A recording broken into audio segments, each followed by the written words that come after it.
नागपूर मध्यवर्ती कारागृहामध्ये 2 गटात टोळी युद्ध. अपशब्द वापरल्यानं 2 गटातील कैद्यांचा एकमेकांवर प्राणघातक हल्ला. 3 कैदी जखमी.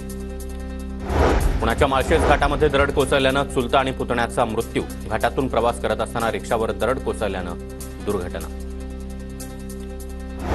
जळगावच्या 40 गावातील तितूर नदी प्रदूषणाच्या विळख्यात. प्रशासनानं वेळीच लक्ष देण्याची नागरिकांची मागणी. पहिल्या पावसातच कराड खोडशीमधील ब्रिटिशकालीन बंधारा ओव्हरफ्लो. प्रवाहित झालेला बंधारा पाहण्यासाठी कराडमधील नागरिकांची मोठी गर्दी. बीडच्या माजलगाव आंबेजोगाईसह वडवणी परिसरामध्ये मुसळधार पावसाची हजेरी. नद्या दुथडी भरून वाहू लागल्या तर विहिरींना देखील पाणी आल्यानं शेतकरी सुखावला. पुणे महानगर परिवहन महामंडळाच्या ताफ्यातील बसची संख्या घटली. गाड्यांची संख्या कमी होत असल्यानं अनेक मार्गांवरील बस फेऱ्या बंद करण्याच्या हालचाली. प्रवाशांचे मोठे हाल होणार.